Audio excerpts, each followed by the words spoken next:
Hi everyone, in this tutorial I'm going to show you how to set up a CNC 2D contour operation with a finishing pass, which is a way to make a nice smooth cut.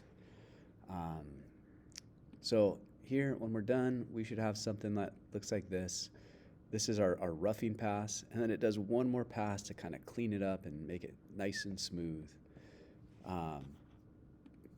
So I'm going to delete these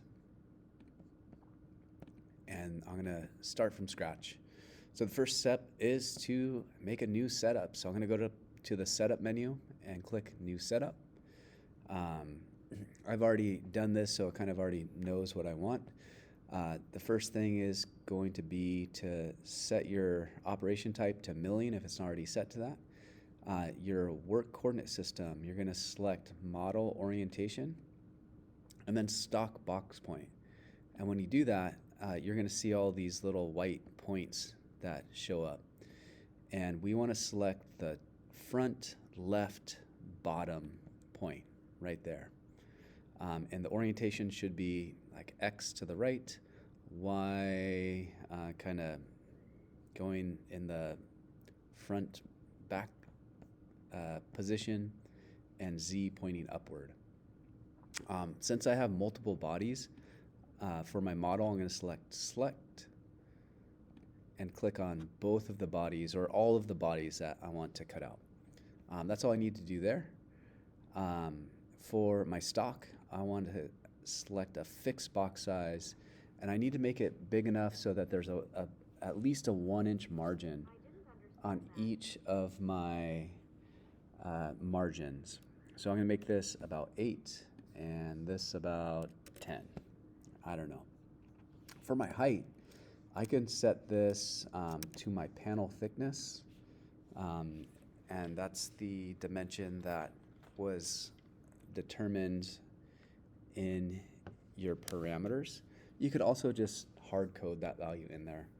But this is kind of nice because if you make changes to your design, this will automatically update.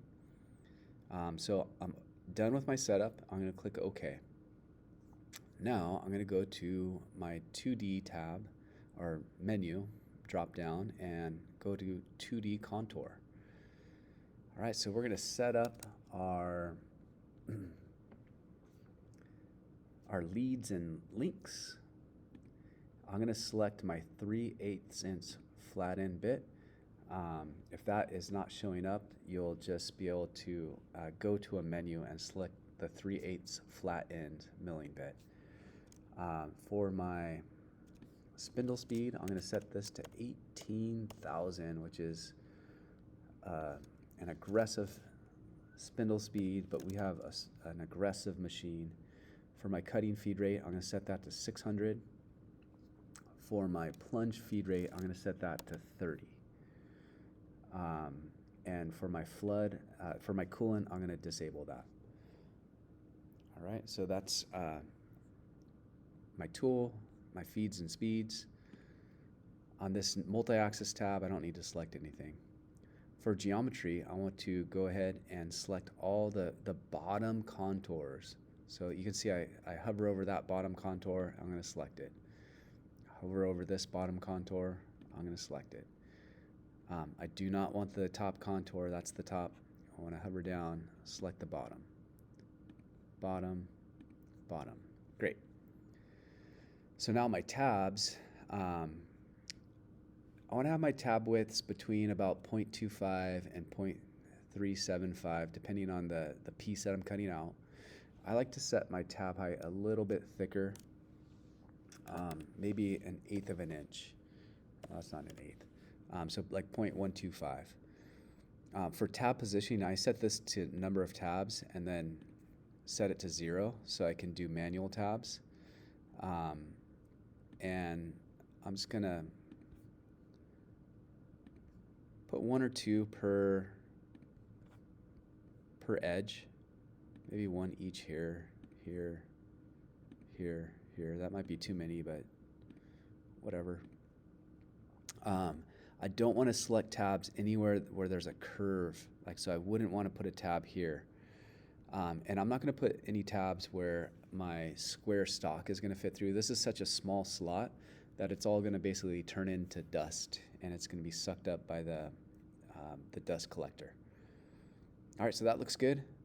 Heights, you could set this bottom height offset to negative 0.01.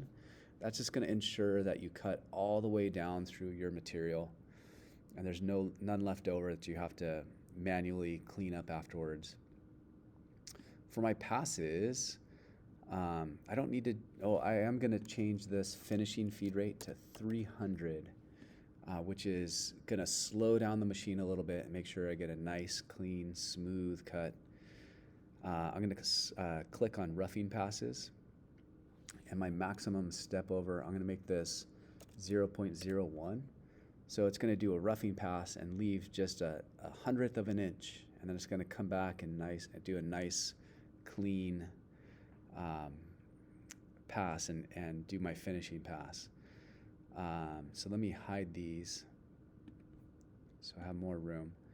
I'm going to select multiple depths, and my maximum roughing step down, I could do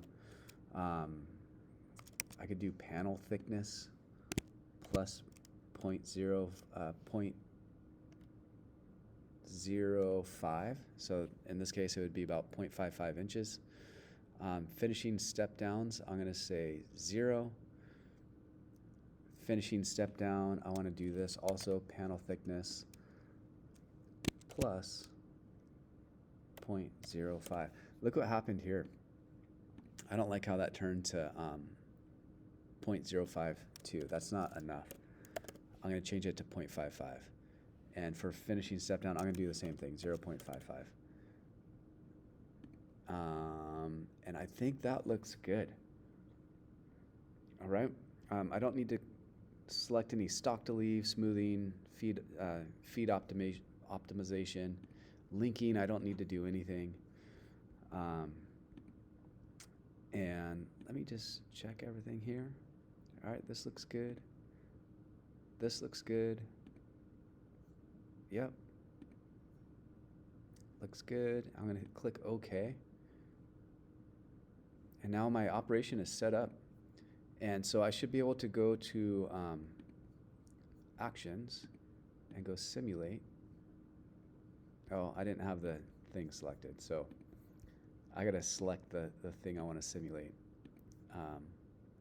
There we go. Actions, Simulate. And so I can see it cuts all the way through on that first pass, and then it does another pass, which is going to clean it up. So there we go. That is our 2D contour operation. All right, thanks for watching.